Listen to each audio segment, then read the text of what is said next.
Dear colleagues, ladies and gentlemen, I'm honored to be here today to co-chair the third United Nations Food Systems Summit with Prime Minister Abiy, thank you very much, whom I thank once again for his hospitality and for his friendship. This is the first time that this summit is being held in Africa. We choose to organize this event in Addis Ababa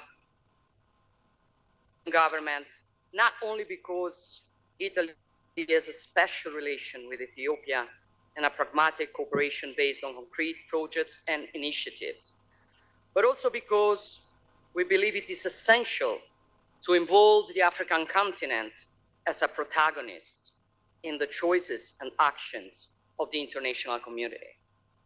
Starting, of course, with the momentous challenge that is the subject of our works today, which is food security.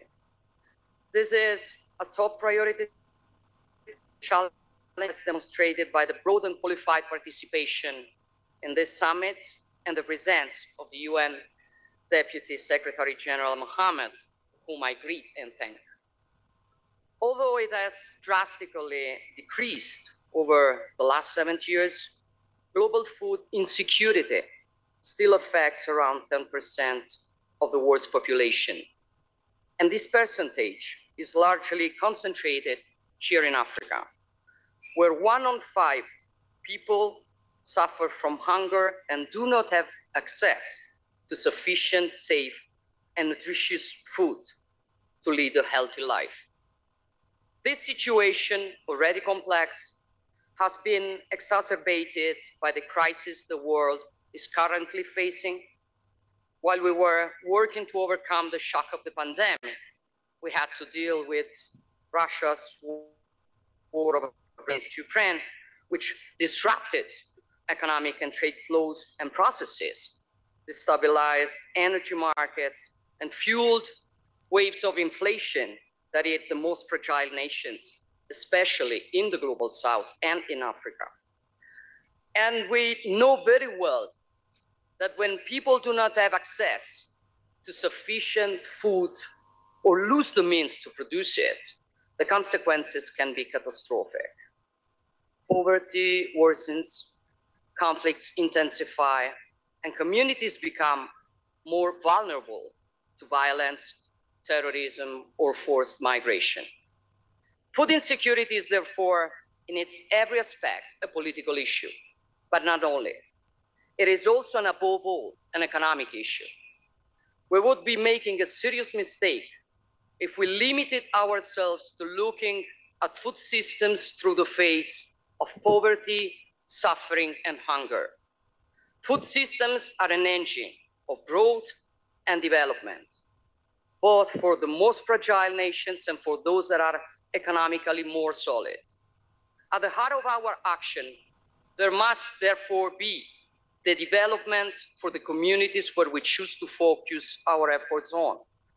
And it is not enough to help those communities to produce the food needed to feed the population, but it is also necessary for that food to be marketed, to have access to markets with solid and resilient production and distribution chains.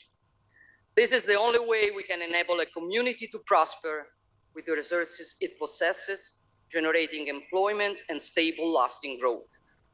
This is Italy's point of view, and it is the red line that links the initiatives and projects of the Mattei Plan for Africa.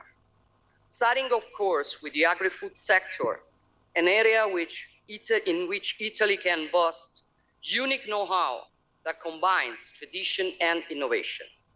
We have made this heritage available for our African partners, and together with them, we build public-private partnerships that attract investments and it results. We are successfully testing this in Algeria, where we are working to reclaim over 36,000 hectares of desert to produce up to 45,000 tons of additional cereals and legumes per year, creating 6,000 jobs and generating benefits for over 600,000 people. This endeavor is also underway in Senegal, Ghana, and Congo, and aims to soon involve Cote d'Ivoire and President Ruto Kenya. Our blueprint is also working in Tunisia, where we are strengthening capacities and skills for the use of water, a resource around which there will be an increasing geopolitical and sovereignty challenge. But we have chosen to apply this vision to other projects as well, such as the one developed together with the European Gateway, which combines European financial resources and private capital to support the development of coffee production chains in various African nations. And then there is, of course, the centrality of the technical and scientific training, which is crucial to make a difference and must be integrated into a supply chain approach from seed to production to product distribution. In this context, just a few days ago, we signed an agreement for the establishment of agricultural training center in Algeria, which will serve as a reference point for the Sahel and the whole of Africa. Our goal, we have stated this on many occasions, is not to create dependency, but to support self-reliance. This goal also involves what we usually refer to as food sovereignty, the right to shape its own production model based on their identity. Food sovereignty means not going along with the standardization of food production, which lowers quality and concentrates wealth, but instead investing in promoting local, high-quality products. Small and medium-sized farmers and their families are the backbone of agricultural and environmental systems.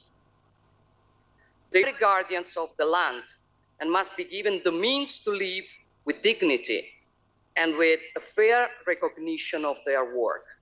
And this is why Italy, with its network of institutions, businesses, and protection consortia, is ready to do its part to promote the export of African geographical indication to European and global markets by building promotion and distribution network.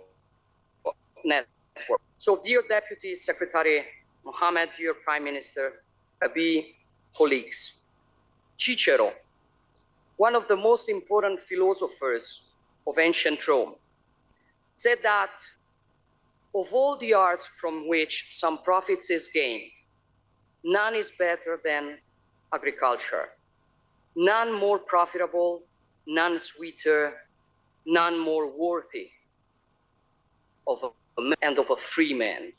Thousands of years later, this teaching is still valid and shows us the way forward.